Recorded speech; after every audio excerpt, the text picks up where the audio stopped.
नमस्कार। आज मैं आपको एक गुप्त साधना बताती हूँ। बहुत सारे लोग हैं कि बहुत सारे भ्रमों में फंसते हैं, ये नहीं करो वो नहीं करो। शास्त्र में कुछ ऐसे विधान भी है जिसे न मानने पर आपको भी परेशानियां आ सकती है, यानी कि आप जो भी मंत्र का जाप करते हैं उसका उल्टा रिएक्शन भी आ सकता है। इस वीडियो को अंत तक जब आप देखेंगे तो आपको इतना समझ में आएगा कि जो गुप्त साधना की मैं बात कर रही हूँ, इससे आपके जीवन में अनायासी हर एक इच्छाओं के साथ साथ पूरे साल का जो भी संकट होता है वो भी दूर हो जाता है। तो ज्यादा देर नहीं करते हैं और इस वीडियो को आगे बढ़ाते हैं। दोस्तों, हमारे जीवन में बहुत सारी इच्छाएं हमारी हर एक समय के साथ साथ बदलते रहती है। जैसे आज अगर धन चाहिए तो हमें धन मिल भी गया, तो फिर अगली बार हमें और धन चाहिए, क्योंकि हमारी इच्छाएं असीमित है। तो उसी प्रकार से हम मैनिफेस्टेशन बताते हैं, हम मंत्र बताते हैं, हम पूजा पाठ बताते हैं, लेकिन आज मैं आपको एक गुप्त साधना बताऊंगी जो आप आराम से अपने घर पर कर सकते हैं, नहीं तो आप मंदिर में जाकर कर सकते हैं। ठीक है, बहुत सारे लोगों को पहले प्रश्न का जवाब दे रही हूँ कि ये आप अपनी इच्छा अनुसार कीजिए। अब मुझसे बार बार मत पूछिएगा कि क्या हम इस इच्छा के लिए कर सकते हैं, उस इच्छा के लिए कर सकते हैं। तो जी, आप हर एक इच्छा के लिए इस उपाय को कर सकते हैं। आज का जो उपाय है, इस उपाय में आपको जरूरत पड़ने वाली है मौली की, दुर्वा घास की, और साथ में अगर आपको बेल मिल जाए, बेल फल होता है ना, बेल फल अगर आपको मिल जाए तो फिर कहना ही नहीं है, क्योंकि ये उपाय से आपकी किस्मत चमक जाएगी, इतना श्योर है। लेकिन पेशेंस रखना जरूरी है, क्योंकि हम ईश्वर के आगे अपनी अर्जी लगा रहे हैं। ईश्वर अपने प्लान से चलते हैं, हम अर्जी लगा देते हैं। ठीक है, तो आपको दुर्वा चाहिए, मौली चाहिए और एक बेल फल चाहिए। अब करना क्या है, इस उपाय को आप या तो बुधवार को करें, नहीं तो सोमवार को करें। सोमवार का दिन सबसे पावरफुल होता है भगवान शिव को खुश करने के लिए। हालांकि हर दिन ही खास है, लेकिन सोमवार के दिन आप अगर ये उपाय करते हैं तो आपका चंद्र के साथ साथ आपके जीवन में वैभव की प्राप्ति होती है भगवान शिव, भगवान भोलेनाथ के आशीर्वाद से। ठीक है, आपको दुर्वा घास लेना है और इस दुर्वा घास को आपको 21 नहीं तो फिर 11 या फिर 108 दुर्वा घास आपको कहीं से लेकर आना है। फूलों की दुकान में आराम से आपको मिल जाएगा। इसके बाद लाल जो मौली आपने रखी है, लाल पीले रंग की जो मौली होती है, उससे आप दुर्वा घास को बांध दीजिए। इसे बांधने के बाद आप एक तरफ रख दीजिए। अब जो आपने बेल फल लिया है, बेल फल को आप थोड़ा सा तोड़ ले। तोड़ने के बाद उसके अंदर का जो फल है उसे आप पानी में मिक्स कर ले, और पानी में मिक्स करने के बाद आप किसी पात्र में, किसी लोटे में उस पानी को छानकर अलग के बाद आपको अपने घर के टेम्पल पर, नहीं तो आपको मंदिर के टेम्पल पर ये प्रयोग करना है। अब आपको जो करना है, जो दुर्वा घास आपने लिया उसे भगवान गणेश को समर्पित कीजिए पहले, और जो आपने बेल का पानी तैयार किया उसे आप भगवान भोलेनाथ पर आप डालिए। डालते वक्त आप महामृत्युंजय मंत्र का आप जाप कीजिए। ठीक है, 3 बार, 7 बार, 9 बार या 11 बार, ज्यादा से ज्यादा। नहीं तो अगर आप वहीं पर बैठकर अगर संभव हो तो आपने जैसे जल ढाला, आपने 11 बार मंत्र का जाप किया, और वहीं साइड में बैठकर, अगर मंदिर है तो साइड में बैठकर आप 108 बार महामृत्युंजय मंत्र का जाप कर लीजिए। महामृत्युंजय मंत्र या फिर कोई भी मंत्र में आपका प्रोनाउंसिएशन करेक्ट होना चाहिए। मंत्र में गलती नहीं होनी चाहिए। गलती अगर होगी तो उसका रिवर्स एक्शन होता है। तो यानी कि आप कहेंगे कि अब मैम आप डरा रही हैं। मैं बिल्कुल नहीं डरा रही। आपको मैं इसलिए बता रही हूँ कि जब आप कोई भी मंत्र जाप करते हैं तो आप शायद जल्दी में करते हैं, और इससे क्या होता है कि मंत्र त्रुटिपूर्ण होता है। तो त्रुटि रहेगी मंत्र में तो उसका आपको अच्छा रिजल्ट नहीं आता, उसका बुरा ही रिजल्ट आता है।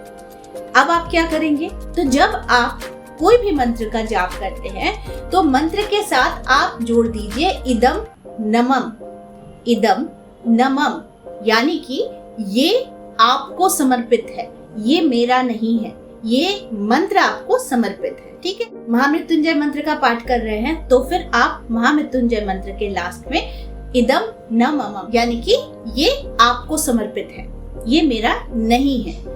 इसके बाद आप अगर ओम नमो भगवते वासुदेवाय का मंत्र कर रहे हैं तो भी ओम नमो भगवते वासुदेवाय इदम नमम, यानी कि ये आपको समर्पित है, ये मेरा नहीं है। इससे क्या होता है, जब आप इदम नमम बोलते हैं तो मंत्र की त्रुटि यानी मंत्र का जो दोष होता है वो खत्म हो जाता है। ठीक है, तो हमेशा इदम नमम आप बाद में 108 बार भी आप चैंटिंग कर सकते हैं, नहीं तो आप मंत्र के साथ इदम नमम का आप चैंटिंग करके आप फिर आगे मंत्र की चैंटिंग कर सकते हैं। आपने अगर गलती भी की तो आपने इसे सरेंडर कर दिया, तो इससे क्या हुआ, इससे आपको दोष नहीं लगा। ठीक है ना, इजी और है ना जानकारी वाली, ये आपको जाननी चाहिए। तो इसीलिए कोई भी मंत्र अगर आप कर रहे हैं, गायत्री मंत्र कर रहे हैं, विष्णु मंत्र कर रहे हैं, शिव मंत्र कर रहे हैं, दुर्गा मंत्र कर रहे हैं और आपको लगता है कि त्रुटि हो सकती है, तो इसके साथ आप इदम नमम जोड़ दीजिए। इससे मंत्र की जो भी त्रुटि होगी वो निष्फलित हो जाती है, उसमें कोई त्रुटि फिर नहीं रहती, दोष नहीं लगता आपको। ठीक है, उसका अच्छा बेनिफिट भी आपको आता है। जब आपने ये कार्य कर लिया तो आप वापस घर आ जाइए। फिर ये पूरे 7 दिनों के अंदर आप इसी तरीके से मंत्र जाप कीजिए और फिर सोमवार के सोमवार आप शिवलिंग पर जल चढ़ाइए। देखिए, बेल से बड़े प्रसन्न होते हैं भगवान भोलेनाथ। तो अगर आप जैसे बेल का पत्ता, उसमें लक्ष्मी का भी निवास है, भगवान विष्णु का भी निवास है और ये बहुत ज्यादा प्रिय है भगवान भोलेनाथ को भी। ठीक है, इसलिए जब बेल फल का पानी आप चढ़ाते हैं भोलेनाथ पर तो भोलेनाथ बड़े तृप्त होते हैं, उन्हें ठंडक मिलती है। तो इसीलिए इससे आपकी वो सारी इच्छाएं पूर्ण करते हैं क्योंकि वो प्रसन्न होते हैं। तो ये छोटा सा जो गुप्त साधना है, जब आप रेगुलर करेंगे आप इसकी संख्या छोड़ दीजिए, लेकिन जब भी आपको लगे कि आपके जीवन में कुछ लगातार कोई चीजें करनी है सिस्टम के साथ, तो आप इस प्रकार से कीजिए। यानी 21 दुर्बा लीजिए या फिर 108 दुर्बा लीजिए, उसे मौली में बांधिए, भगवान गणेश को अर्पित कीजिए और साथ में आप बेल का जो फल होता है उसे आप तोड़कर मिक्स करके आप पानी में वो शिवलिंग पर डालिए। जब आप ऐसा करते हैं और मंत्रों का जाप करते हैं भगवान भोलेनाथ या फिर किसी भी मंत्र का जिसमें आपकी एक इंटेंशन होती है कि आपकी जो इच्छा है वो पूर्ण होनी चाहिए, तो आप ठीक इस प्रकार से मंत्र को त्रुटिपूर्ण होने से भी बचा सकते हैं इदम नमम बोलकर मंत्र के साथ। तो फिर आप देखिएगा कि बहुत सारी चीजें, समस्याएं आपसे दूर रहती है और आपके जीवन में बहुत ज्यादा एबंडेंस और प्रॉस्पेरिटी को आप इनवाइट करते हैं। ठीक है, इससे आपको पता चलता है। अब मैं एक बात और बता दूं, अगर आपको गुरु मंत्र मिला हुआ है तो गुरु मंत्र आपको 24 घंटे में कम से कम 15 मिनट, आधा घंटा गुरु मंत्र के लिए जरूर निकालिए। देखिए, गुरु मंत्र बहुत किस्मत वालों को मिलता है और अगर सटीक गुरु है, अच्छे गुरु है, तो उनके मंत्र को आपको चैंटिंग करके गुरु आपको बचाता है क्योंकि गुरु का हाथ आपके ऊपर होता है। तो जब आप हमेशा उनके छत्र छाया के नीचे रहते हैं ना, तो आप पर बुरी से बुरी संकट आपको टच ही नहीं कर सकती।